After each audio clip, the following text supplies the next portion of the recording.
Hello everyone, welcome to Lukman IS. Today we are going to have the Hindu analysis of 25th January 2021. So let us see which are the important articles in today's The Hindu newspaper. Yes, these are the articles for mains purpose and for prelims purpose. We will take input accordingly for our examination. First article on page number 6. In agri credit, small farmers are still outside the fence.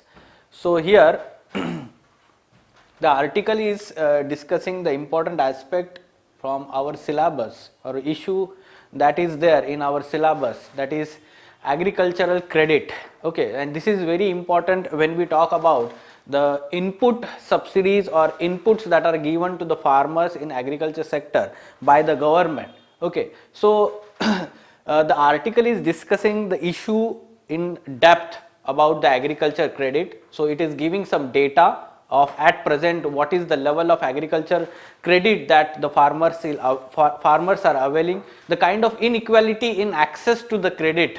It is also giving some facts about that, and some other issues are discussed, and in the end it is giving some way forward regarding that. Okay, so that's why it becomes important for UPSC mains GS3 paper agro economy का जो part है उसमें.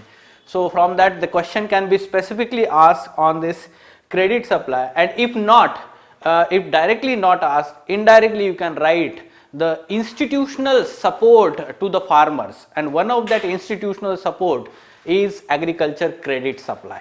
Others like the crop insurance and other things, we can talk about that, extension service and all. But this is one of the important institutional support that needs to be given to the farmers by the government. Okay. So what the article is discussing, very good statement that is given: to enable the farmers to diversify their crops or improve their income, they must have access to the credit at reasonable rate of interest. This has been the agenda of the triad. Who are these triads? One is central government, second is state government, and third is RBI for decades. So RBI through NABARD implements its policies, or let's say guidelines are implemented in terms of a particular percentage of loans or credit supply should flow to the agriculture sector.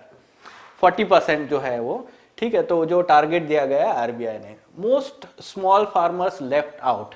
तो यहाँ पे कुछ अच्छा data आपको मिलेगा that you need to mention in your answer to support your argument. As in the agriculture census 2015-16, the total number of small and marginal farmers households in the country stood at 12.56 crore. These small and marginal holdings make up to 86.1% of the total holdings. So almost 85% of the total land holdings in the country belongs to small and marginal farmers. ठीक है, तो इससे हमें समझ में आता है. In 2011-12 the target of agriculture credit was 4.75 lakh crore. Now it grew or reached to the target of 15 lakh crore in 2020-21 with an allocated subsidy of 20,000 crore. In last 10 years, the agriculture credit increased by 500% but has not reached even 20% of 12.56 crore small and marginal farmers. This fact can be mentioned here when we talk about unequal access to credit supply. Then agriculture households with lowest land holdings getting only about 50% of the subsidized outstanding loans from the institutional sources. Institutional sources are non-institutional sources. You need to know that at present also many of the rural farmers households avail the credit supply from non-institutional credit supply sources like the money lenders, saukars जिसको बोलते हैं हम, right? So the farmers, especially small and marginal farmers, they are very much dependent still on such non-institutional credit supply sources, right? So next is the loose definition of agri credit has led to leakage of loans at subsidized rate to large companies in agri business. तो यहाँ आप एक fact लिख सकते हो. For example in 2017 53% of agri credit that NABARD provided to Maharashtra was allocated to Mumbai city and suburbs where there are no agriculturists, only agri business is there. इससे हमें समझ में आता है कि how it is being diverted to agri business because of loose definition of agriculture. okay, or agri credit. A review by RBI's internal working group in 2019 found various inconsistencies which shows the diversion of credit for non-agriculture purpose. You can mention such reports also. So in way forward, we can talk about empowering small and marginal farmers by giving them direct income support on per hectare basis rather than hugely subsidizing credit. So here you can mention the government initiatives like PM Kisan scheme should be expanded in this manner. Direct income support. Okay. Streamlining the agriculture credit or agri credit system to facilitate higher crop loans to the farmer producer organization. Now this is very important. Farmers producer organization, the present government is focusing on organizing the farmers through FPOs. Now their bargaining powers increases, they can avail the loans, and that may spur into agriculture growth. Use of technology, with mobile phones penetration among the agriculture households in India being as high as 89.1%. The prospects of aggressive efforts to improve institutionalized credit delivery through technology driven solution can reduce the extent of financial exclusion of agriculture households. So basically the farmers are availing the loans from the mobile, okay, and through with the help of, let's say, satellite imagery reports, and the state governments are having the land records in a digitized manner and use of Kisan credit card loans digitally. Okay. So other steps are reforming the land leasing framework and creating national level agency to build consensus among center and state on the let's say on the issue of agri credit. ठीक है, तो ये एक reform आप measures यहाँ पे way forward में लिख सकते हो. सो there can be question like, to enable the small farmers to diversify their crops and improve their income, they must have access to credit at reasonable rates of interest. Surely. So here it can be like with reference to this statement or comment, and examine the issue of delivering unhindered credit supply to the farmers and suggest suitable way forward. So such kind of question you can attempt from this article. Try to attempt this question. Moving on.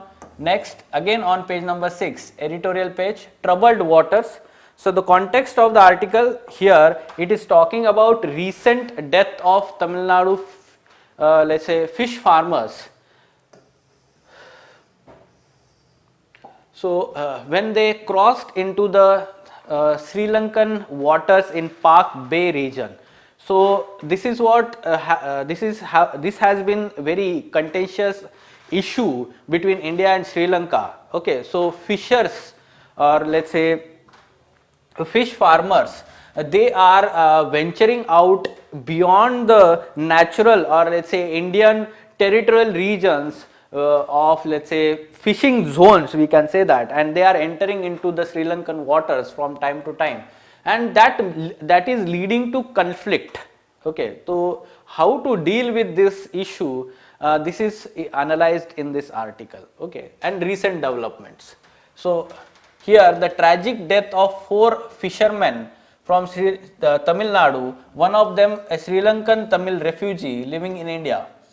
So it has led to, let's say, the unresolved fisheries conflict in the Park Bay taking unacceptable toll on lives.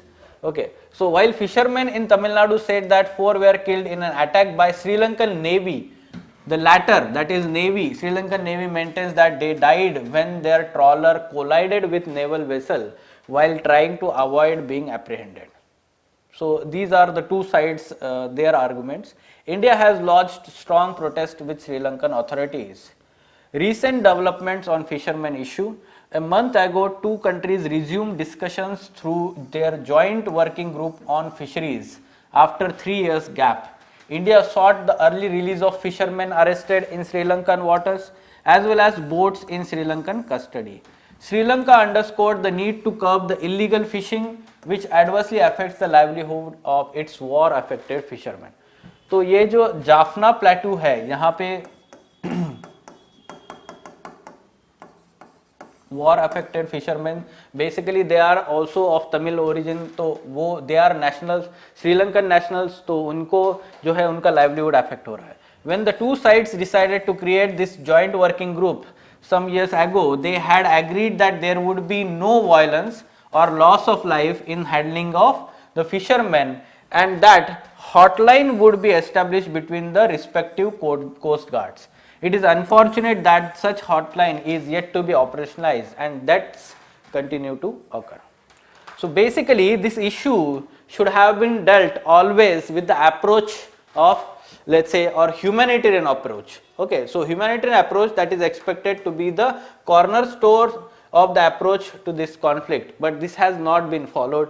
Attempts to force to negotiated settlements through direct talks involving fishermen from both sides have also reached a stalemate.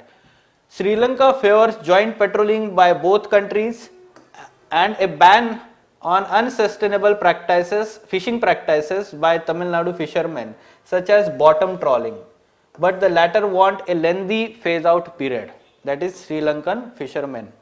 So at the same time, the political leaders in Tamil Nadu rarely acknowledge that state's fishermen contribute immensely to problem by crossing territorial waters. Okay, so this is a major aspect we have to understand here, and therefore a comprehensive solution, one that would severely curtail unauthorized fishing and help in orderly sharing of and sustainable use of resources by fishermen from both sides, is long overdue. Such comprehensive solution is need of the hour, and we need to have always humanitarian approach to the fishermen issue.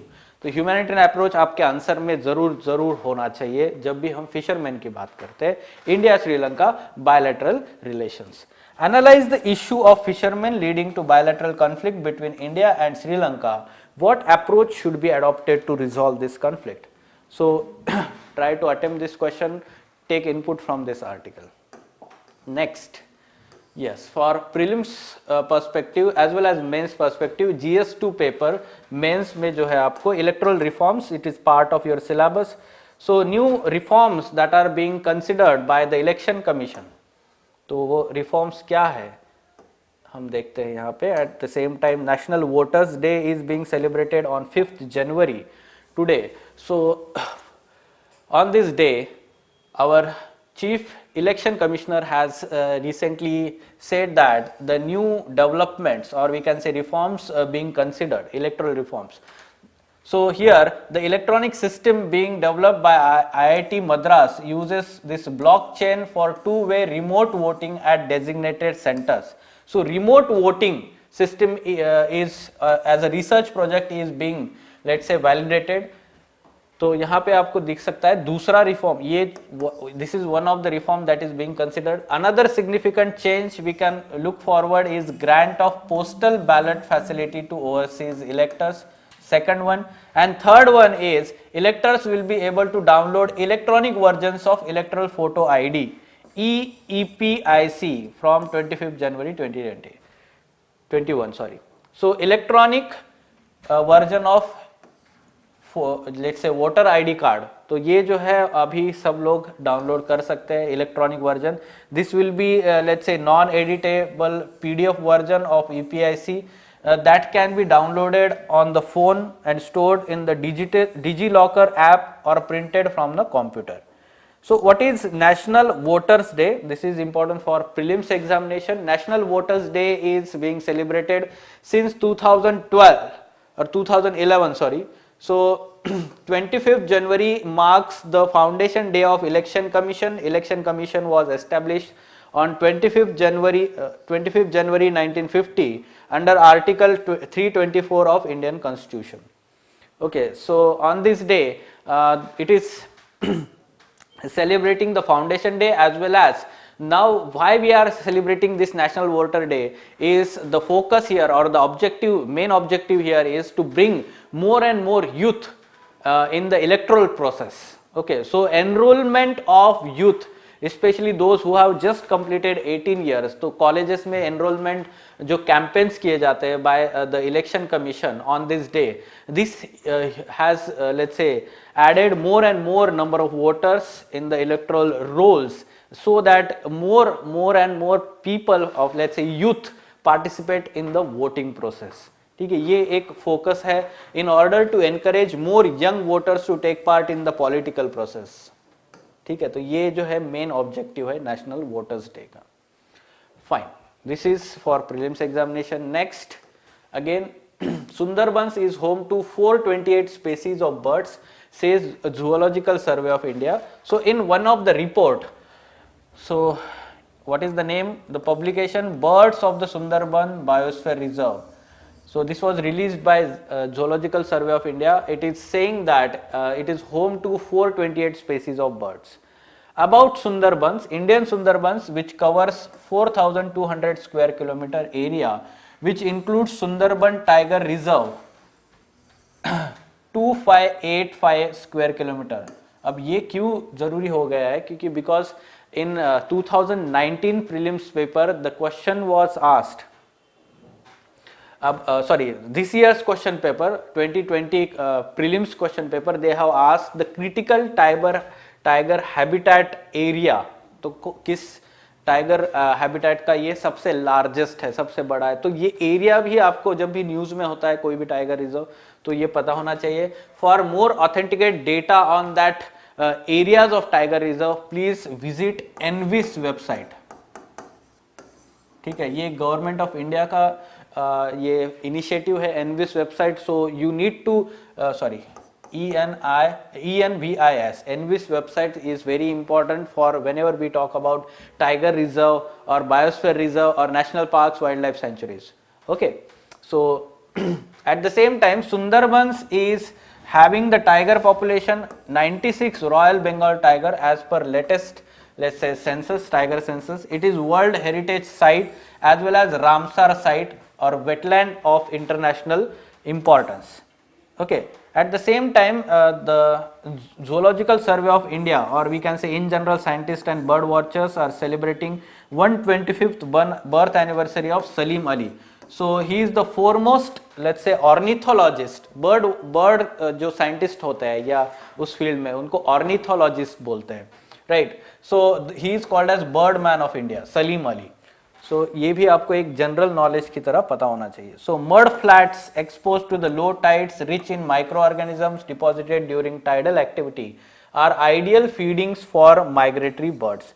So basically such kind of mud flats are generally observed in wetlands region, and therefore wetlands are rich in biodiversity, especially when we talk about the birds.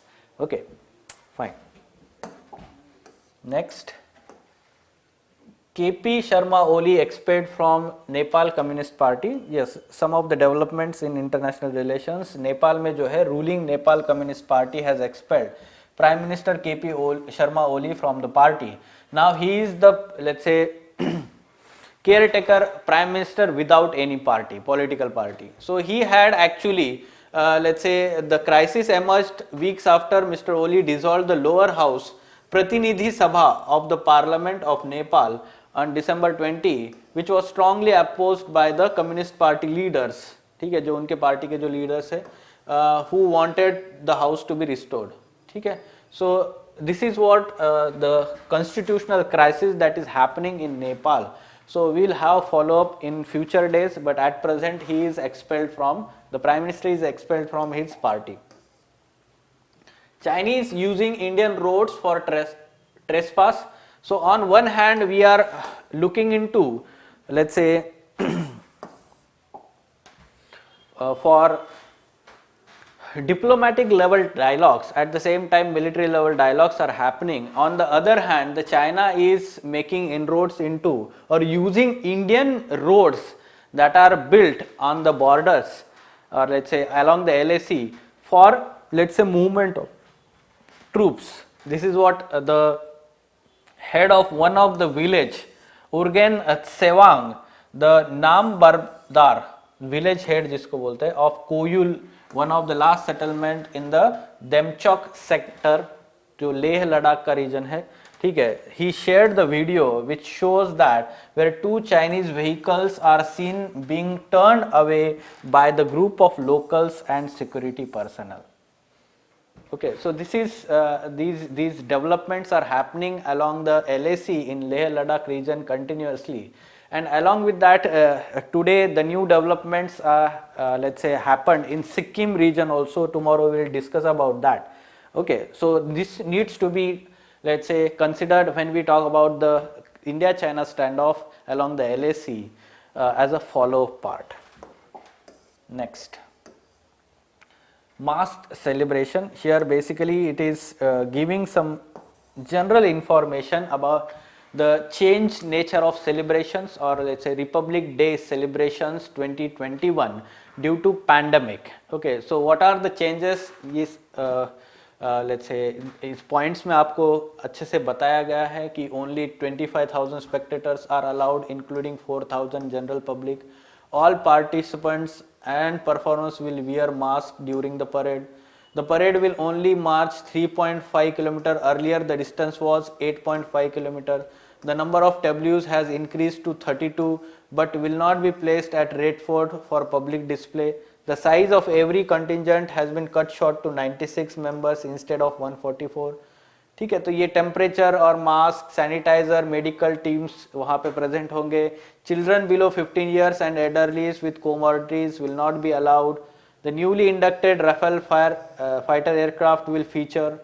ठीक है, week long Bharat Parv event will not be celebrated. At the same time, no standing spectators will be allowed. So this is how the changed nature of Republic Day parade celebrations due to COVID-19 pandemic. So these changes in general awareness जिसको हम बोलते हैं, कभी भी कोई एक question prelims में आ जाता है तो आपको ये पता होना चाहिए. Moving on, some important data and facts that can be used while writing essay when we talk about the women empowerment, education levels among the women. So here it is talking about yes, 24th January is celebrated as National Girl Child Day.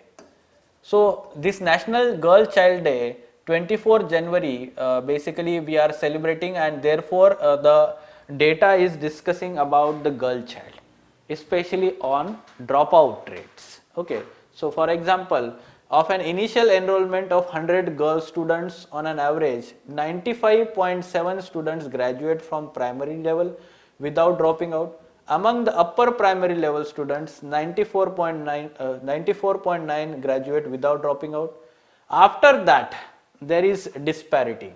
Okay, so girl students at the same time, we have to understand that there is disparity among the SC/ST communities and in general other categories when we talk about the dropout rates. Okay, state wise also there are some, let's say we can say disparities. तो यहाँ पे आपको दिखेगा कि state wise कैसे problems है. Meghalaya there is less, let's say, और more drop out rate is there. Arunachal, Bihar, you can see here 81%, UP, Jharkhand.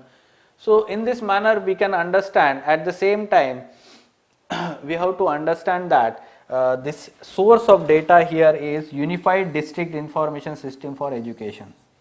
So dropout rates के बारे में आपको in general एक fact आप mention कर सकते हो जब भी आप women empowerment या women education की बात करते हैं, या फिर end में essay paper में अगर women से related होता है तो fine. So yes, these were important articles from today's The Hindu newspaper. Now, as many of you have shifted to the prelims preparation for 2021 exam, Lukman IAS is starting with the, let's say, has come up with the new course for prelims examination, which comprehensively covers, including the test series, which is very, let's say, well designed. When we look at the dynamic nature of prelims examination, by understanding the trend that we are experiencing in last 3 to 4 years, the kind of, let's say, question are being asked, on the basis of that the test series is designed. So for more information about that course, prelims related course and the test series, you can contact Lukman IAS. Thank you.